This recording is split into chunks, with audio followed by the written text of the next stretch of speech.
ku mirongo y'urugamba ibintu biriko birihuta cyane gose bifise uyundi muvuduko. Aha tugarutse tuje kubabwira ko uwitwa Rugabo asanzwe ari umu influencer wa twigwaneho abanyamurenge, muramuzi umwe akunda kugenda yerekana ngo hanaho abarundi bari ngo habimeze uku, aheruka kuririmbana n'inahaza u Rwanda aravuga ati twebwe u Rwanda rutewe ntaco tubuza kuja kurugwanirira na kare formation zose dufise, ivyo dufise ibigwanisho, uko twambaye, uko dusa, uko duhema tubikesha PK. Aha bakaravuga ngo Paul Kagame n'igihugu c'u Rwanda. Uyu mugabo amakuru aremeza neza ko yamaze kurabisha umukondo hejuru. Si Rugabo gusa, hari no mukoroneri w'u Rwanda yitwa Alfred, nawe nyene turaje tubabwire ivyiwe kuko ku mirongo y'urugamba ikintu citwa drone za FRDC ziriwe zaraye zirigwa zikora akazi ku birindiro bigenda bitandukanye kandi bikuru bikuru, haba mu Minembwe, haba Warikare, haba Rucuru na Karehe. Uko bimeze ku mirongo y'urugamba ni ibintu bitoroshe na gatoyi, kuko Karehe musanzwe mwitwa base militaire, hari kirindiro gikuru kininiya c'u Rwanda, iki naco kikaba cagabwe ko canke carashwe n'indrone za FRDC. Muri Rucuru uko niko bimeze. Warikare hoho bimeze gute? Ngira mwabonye utuvideo tuko turagenda turacicikana cyo dusirikira mu magroupe canke ku mbuga ngurukana bumenye, aho Wazalendo na generale wabo Mzalendo mkubwa sana bariko baraninahaza batamba bayerekana bagaragaza ibigwanisho bashoboye kwaka imbwebwe za Sarambwe inyuma y'imigwano itari mike, imigwano ikakaye cyane ikomeye yari maze iminsi iriko irahuza Wazalendo na RDF M23. Reka tugaruke mu idonido inyuma ya kano karuhuko.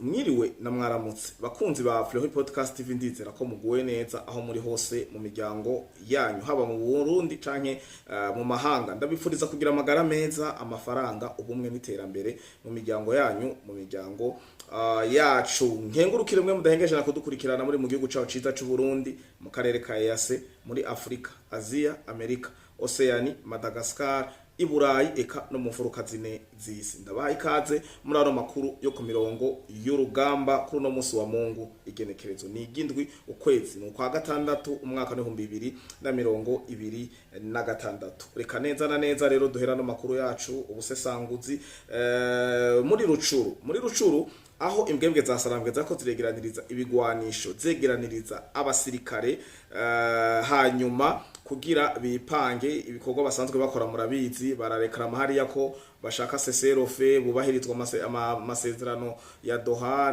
na yandi yose amaze gusinwa, bakemerera Rubio cyangwa bakemerera Leta Zunze Ubumwe za Amerika ko bariko barirotira n'ibindi byinshi bigenda bitandukanye. Ariko muri uwo mwanya nyene hakaba ariho ibindi bikorwa biriko birakorwa simultanément, haba kwipanga, haba kugira amaramforo, kwinjiza ibigwanisho, kugira ibinabiriya. Nico bituma kenshi nama nababwiye ko agatu utateke ugatekuruza ubuhiri.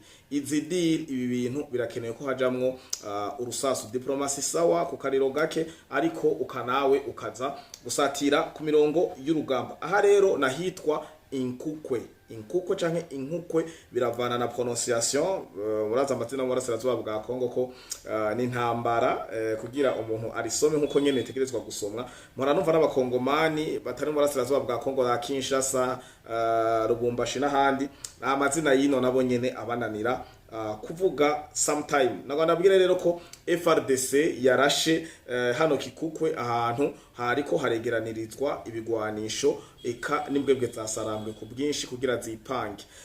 Bamenyeshe ko hapfuye icitwa imbwebwe ya Sarambwe. Umusirikare wa RDF FC M23 inkotanyi y'u Rwanda barahatikirira gushika naho vyabananiye gutora muri ya migenzo yabo ibiziga canke abapfiriye ku mirongo y'urugamba. Barabata baromoka,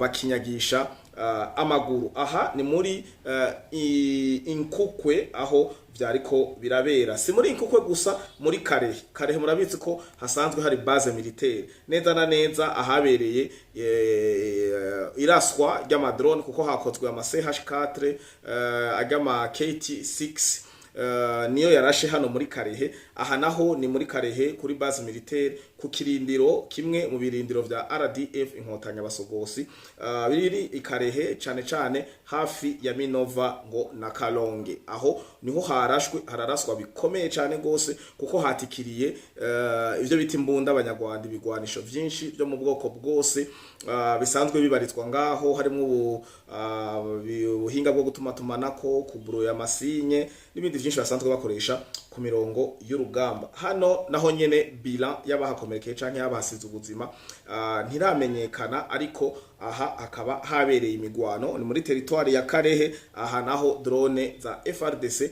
zaharashe zimaze kuba zironka amaraporo ameze neza nkuko zayaronse hano muri Inkukwe no muri Warikare. Ikibazo gihari nuko M23 nayo nyene ubwayo ngo ubu iremeza neza ko ifisemwo ba maneko. Nibiganiro bamaze imisi bagiriranira n'imvugo bariko baravuga, urumva babivuga ngo twicunge ubu ntituzi uwo turi kumwe. Biranatahuritse kuko M23 irimwo abo barundi muri Red Tabara, ikabamwo abo banyakongomani bagenda baratoragura aho babonye hose babinjiza mu gisirikare ku nguvu. Harimo abo banyarwanda, hari abaryoherewe ko u Rwanda rubikora, hari abari muri RDF bagiye ko ari execution d'abord ari abasirikare. Kumbure ntibaramenya ubutanga makuru ninde, ariko ntivyoroshe kuko aha hose niko ndababwira harashwe n'amadrone ngo ni information zagenda ziratangwa soit na bamwe muri bo canke mu bene gihugu bo muri utwo turere. Uva Karemi ugenda Warikare naho nyene nuko vyagenze. Harabaye imigwano idasanzwe ihuza Wazalendo FRDC n'izimbwebwe za Sarambwe RDF Inkotanyi AFC M23 baracucuma abantu bitwa ko ari abanyarwanda, barahasiga ubuzima, barata baromoka n'ibigwanisho barabihasiga.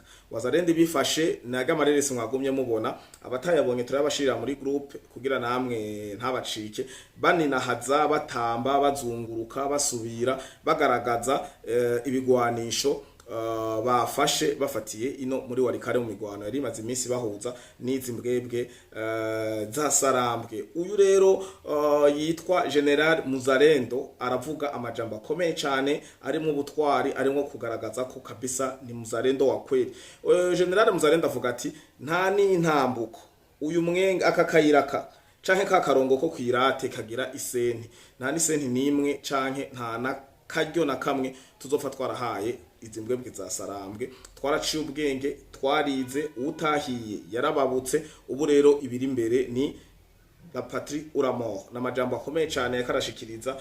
Rero avuga ko bitoroshe cyane ku ruhande rwa RDF kuko nta ntambwe nimwe bazobaterana. Uko niko vyifashe kubijanye n'imfu abahasize ubuzima. Twabigiye mu ntangamarara ko si Rugabo wenyine avugwa, hari umugabo yitwa Fred Gashumbo canke Fred Gashumbo ni colonel wa RDF. Uyu nawe akaba yarashwe araswa arasigwa hariya mu Minembwe. Uyu mugabo rero ibivugwa kuri we nuko urazi ko mu makuru twabacishijeho canke amakuru ariko asakara cyane mu Minembwe. Murazi ko hageze aho twigwaneho na M23 batemeta kuri meme onde, batemeta kuri niveau imwe, ivyumviro bitangura kunyurana kumvo zuko umwe wese afise inyungu akurayo. Ariko nabibabwiye mu kiganiro catambutse hano kuri Flow Podcast TV, ndavuga ati nimumenye ko naho intambara zohera abanyamurenge kuko bamaze kuba arabakongomani kandi bazi karabakongomani ntibizokoroha na gato ko babana na FRDC mu gihe bita twigwaneho, mu gihe bita ngo nabasirikare, kandi bazi neza ko bamaze kunga ubumwe na M23. Iki kintu kirakomeye cyane.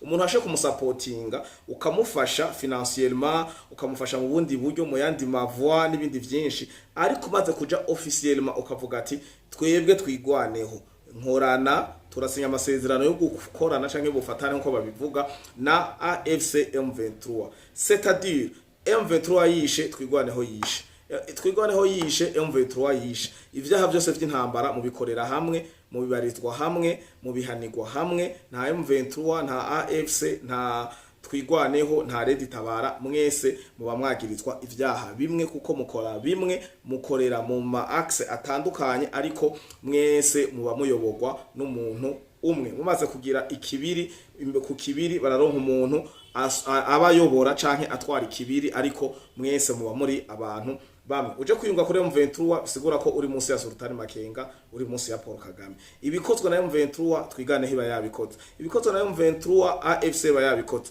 ibikozwe na M23 Red Tabari ba yabikoze. Murumva ko no bamwemeye ikintu kitoroshe cyane. Rero uyu mugabo Colonel Alfred Gashumbo yarashwe arasiwe mu Minembwe. Nico kimwe n'uyu Rugabo muramuzi influencer. Uyu mugabo sometimes ndamukunda cyane kubera aracangamusha, wumvirije ibintu avuga, urabona kusanyene kari umwiheburo, kwidadira kugira bene wabo ntibamutane urugamba canke ngo abahemukire canke asange sinzwe no bivuga. Muri bukavuga ijambo avuga Burundi, akarabeshera yambika ibara igihugu c'u Burundi, ariko kuko asanzwe azi ko u Rwanda niko rukora mu ivyo bintu mu gishingo c'ivyo yakarambika ibara Burundi, asanga yabivuze ngo the government of Burundi and the government of Rwanda biranamunanira no kugira muri montage ngo abikate, biguma muko ukuri turakumenya ko n'abanyamurenge basanzwe bazi ko the government of Rwanda is killing abanyamurenge hariya muri uphills zo muri Minembwe. Uyu ni Rugabo. Uyu Rugabo ndabibutse kandi agapassage aheruka gukora avuga u Rwanda rutewe nto tuzoba turi pourquoi pas. Ibi byose tubikesha PK, sinzi ko namwita neza na neza, ndakibagiye terme yakoresha, babikesha Paul Kagame ngo training bazigiriye mu Rwanda. Utegere kugira umuntu amena amabanga ibyo twama twavuze bakabihakana. Rugabo yarivuge ko entraînement training za gisirikare bazikoreye mu Rwanda, ivyo bambara n'abanyarwanda, inkoho n'abanyarwanda, ku mirongo y'urugamba conseil n'ibindi bigenda bitandukanye vyose ni vya PK, vyose ni vy'u Rwanda. Uyu rero Rugabo amakuru adiko arasirikira cyane nuko Rugabo yamaze kwereka umukondo ijuru. Rugabo imwemu iziduhumeka z'abazima ngo birashoka ko zitakimurimwo, naho tutararonka confirmation canke communique officiel ku ruhande rwa Twigwaneho nkuko bakomenetse makanika canke nkuko abandi bose basanzwe bakominika ababo. Musugabo murabizi ko sometime biragoye kuko nubu hari abo dukeneye kumenya ko bahaciye, ariko M23 ikibanyegereza ivyabo. Uko niko vyifashe rero. Rugabo arazize imishwano yariko irahuza Twigwaneho na RDF, kuko ngo baraprofise bamurasira muri iyo mishwano nyene, umuntu aba arakase ikamba.